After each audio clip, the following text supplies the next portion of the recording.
राधे राधे दोस्तों। आपने अक्सर लोगों से यह सुना होगा कि अच्छे लोगों के साथ ही बुरा क्यों होता है, या आप खुद भी यह सोचते होंगे हमारे साथ ही बुरा क्यों होता है। हम तो किसी के साथ बुरा भी नहीं करते हैं, और जो लोग दूसरों के साथ बुरा करते हैं वे हमेशा खुश दिखते हैं और खुश रहते भी हैं।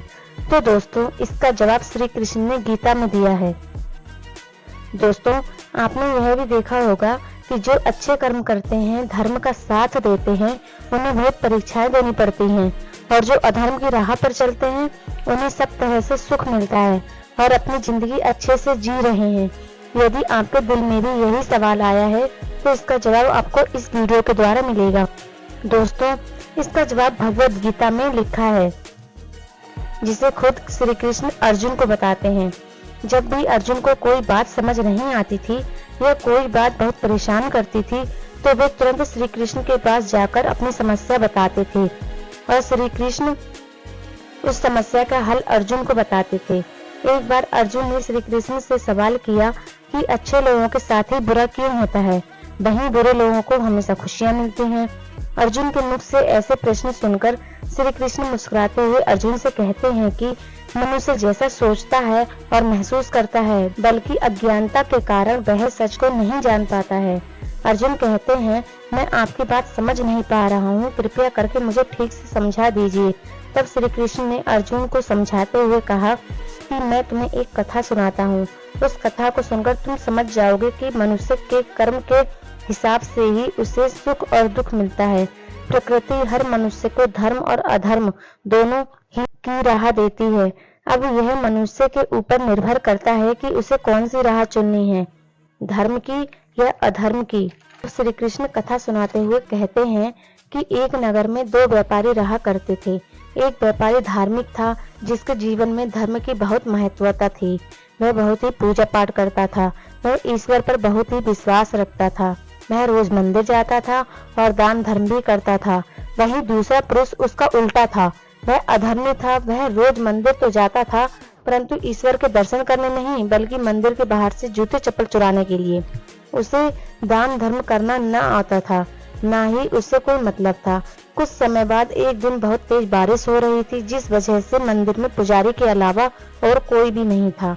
ये बात जब अधर्मी पुरुष को पता चली तो उसने सोचा, ये अच्छा मौका है, मंदिर का सारा धन चुरा लेता हूँ। उसने पुजारी की नजरों से बचकर मंदिर का सारा धन चुरा लिया। तभी वह पहला पुरुष जो धार्मिक था, वह जब मंदिर में पहुंचा तो दुर्भाग्यवश पुजारी जी ने उसे ही चोर समझ लिया, और पुजारी जी ने चिल्ला चिल्लाकर भीड़ इकट्ठी कर ली। सभी लोगों ने उसे बहुत मारा और मारकर वहां से भगा दिया। तभी वह मंदिर के बाहर आया तो वह एक गाड़ी से टकरा गया। वह बच तो गया और लंगड़ाते हुए अपने घर की ओर जाने लगा। तब इस धार्मिक पुरुष को वह अधर्मी पुरुष मिल गया, जिसने धन चुराया था, और वह चोरी करके बहुत ही खुश था। यह सब देखकर उसे बहुत ही बुरा लगा और उसका भगवान पर से विश्वास उठ गया। उसने मंदिर जाना छोड़ दिया और अपने घर से भगवान की सभी मूर्तियां, फोटो हटा दी। कुछ समय बाद दोनों व्यक्ति की मृत्यु हो गई। दोनों व्यक्ति यमराज की सभा में थे। जब उसे भले व्यक्ति ने उस चोर व्यक्ति को देखा तो उस भले व्यक्ति को अत्यंत क्रोध आया, और उसने क्रोध में आकर यमराज से पूछा कि मैं तो ईश्वर को कितना मानता था, हमेशा पूजा पाठ करता था, रोज मंदिर जाता था, रोज दान धर्म करता था, उसके बदले मुझे जीवन भर अपमान और कष्ट मिला, और उस अधर्मी व्यक्ति को पैसों से भरी पोटली मिली। ऐसा भेदभाव क्यों?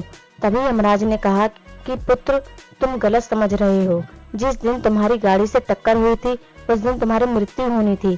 तुम्हारे जीवन का आखिरी दिन था, परंतु तुमने जीवन भर अच्छे कर्म किए, इसलिए तुम्हारी मृत्यु एक छोटी सी चोट में बदल गई और तुम्हारी मृत्यु टल गई। और ये जो अधर्मी व्यक्ति है, इसके जीवन में तो राजयोग था, परंतु जीवन भर अधर्म किया इसने। इसके कुकर्म और अधर्म के कारण इसका राजयोग एक छोटी सी धन की पोटली में बदल गया। कथा सुनाने के बाद श्री कृष्ण अर्जुन से कहते हैं कि पार्थ, अब तुम्हें तुम्हारे सभी सवालों के उत्तर मिल गए होंगे। ऐसा सोचना कि भगवान तुम्हारे कर्मों को नजरअंदाज कर रहे हैं, ये सोच बिल्कुल गलत है। हम जो भी कर्म करते हैं उसका फल हमें आज नहीं तो कल, इस जन्म में नहीं तो अगले जन्म में अवश्य मिलता है। यदि आप अच्छे कर्म करते रहेंगे तो ईश्वर की कृपा सदा आप पर बनी रहेगी। इसलिए हमें हमेशा अच्छे कर्म ही करना चाहिए, क्योंकि इसका फल भी हमें अवश्य ही मिलता है। क्योंकि श्री कृष्ण ने गीता में बताया है कि कर्म चाहे अच्छा हो या बुरा, उसका फल देर सबेर मिलता अवश्य है। वीडियो अच्छी लगी हो तो लाइक, सब्सक्राइब एंड शेयर जरूर करें।